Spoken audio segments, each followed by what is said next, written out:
Hello everyone, মোৰ channel Kankana balcony গাৰ্ডেনলৈ স্বাগতম জনালো। এই জুন মাহৰ গৰমত যদি আপোনালোকৰ টাবত থকা গছ পুলিবোৰ শুকাই গৈছে আৰু ফুল ফল দিয়াত বাধা আহিছে আৰু কলিবোৰ হৰি গৈছে, গ্ৰোথ কমি গৈছে, এনে ধৰণৰ সমস্যাবোৰ যদি আহিছে, তেন্তে আজি ভিডিঅ'টোত মই আপোনালোকক শেয়াৰ কৰিম এটা হোমমেড ফাৰ্টিলাইজাৰ আৰু পেষ্টিসাইডৰ দৰে কাম কৰে। এই ফাৰ্টিলাইজাৰটোৱে গছজোপা গ্ৰোথ বঢ়াব আৰু লগতে পোক পৰুৱা নাইকিয়া কৰিব। ইয়াৰ পৰা বহুত ভাল ৰিজাল্ট পাব। ইয়াৰ উপৰিও গছজোপাত শুকাব নিদিব আৰু গ্ৰীণ হৈ থাকিব। আৰু যিজোপা গছত ফুল ফল দিয়া নাছিল সেইজোপাও ফুল ফল দিব, গছজোপা ভালদৰে গ্ৰোথ আহিব। তাকে মই আপোনালোকক এই প্ৰচেছটো শিকাই দিম। এই এল'ভেৰাই গৰমৰ বাবে এটা বেষ্ট কোল্ড ফাৰ্টিলাইজাৰ, কিয়নো গৰম ইমান পৰিছে, চট বা বেলকনিত থকা গছ পুলিবোৰো সহ্য কৰিব পৰা নাই। এল'ভেৰাৰ পৰা সকলোৱে জানে ইয়াৰ পৰা কিমান বেনিফিট হয়। আজিকালি সকলো প্ৰডাক্টতে এল'ভেৰা ইউজ কৰে। এতিয়া এনেদৰে এল'ভেৰা পাতবোৰ কাটি লৈ মই হোমমেড ফাৰ্টিলাইজাৰটো বনাম।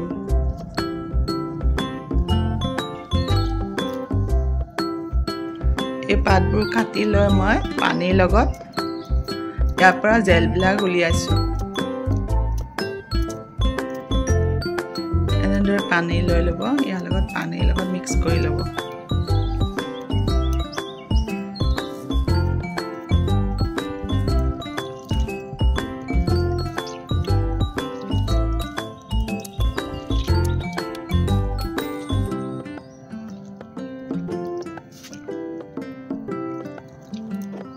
এই এল'ভেৰা পাতটো আপোনালোকে মিক্সাৰতো দিব পাৰে আৰু ইয়াৰ লগত আপোনালোকে লাও বাকলি আৰু কোমোৰা বাকলি মিক্স কৰিব পাৰে। এই পাতবোৰে গছজোপাক ঠাণ্ডা কৰি ৰখাত সহায় কৰে। এই লিকুইডটো আপোনালোকে মৰ্ণিং আৰু ইভিনিঙত ইউজ কৰিব, দুপৰীয়া ৰ'দত ইউজ নকৰিব। এনেদৰে 10-15 দিন ইউজ কৰি থাকিব। তেতিয়া গৰমত মাটিটো ঠাণ্ডা হৈ থাকিব আৰু মাটিখিনি ফাট নেমেলিব। এই ফাৰ্টিলাইজাৰটো ইনডোৰ আউটডোৰ প্লাণ্টত ইউজ কৰিব পাৰে। আপোনালোকৰ যদি ঘৰত এল'ভেৰা আছে তেন্তে এই হোমমেড ফাৰ্টিলাইজাৰটো বনাই ইউজ কৰিব পাৰে। গছত থকা সমস্যাবোৰ সমাধান হ'ব। এনেদৰে মই এই লিকুইডটো মোৰ গাৰ্ডেনত থকা গছপুলিবিলাকত ইউজ কৰিছোঁ আৰু ইয়াৰ পৰা মই ভাল ৰিজাল্ট পাইছোঁ।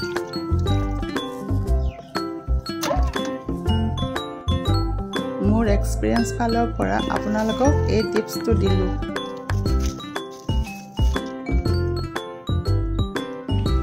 এই এল'ভেৰাজোপা চাওকচোন, ৰ'দত ৰাখি থোৱাৰ ফলত পাতবোৰ শুকাই গ'ল, টাবটো ফাটি গৈছেগৈ। এল'ভেৰাৰ পৰাতো আমি বহুতো বেনিফিট পালোঁ, কিন্তু ইয়াকো আমি ভালদৰে যত্ন কৰি ৰাখিব লাগিব।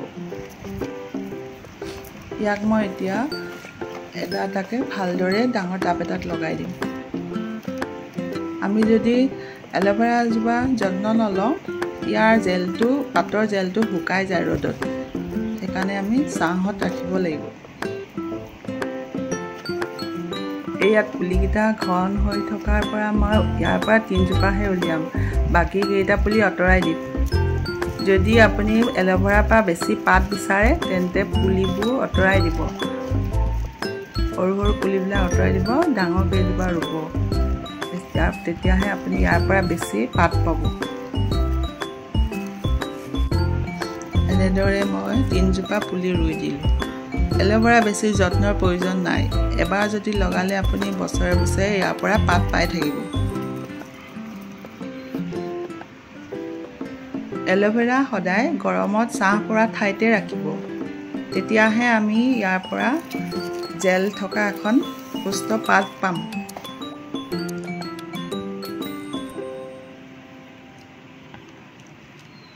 শেষত মোৰ ভিডিঅ'টো চাই কেনে পালে? যদি ভাল পালে তেন্তে কমেণ্ট এণ্ড ছাবস্ক্ৰাইব কৰিব।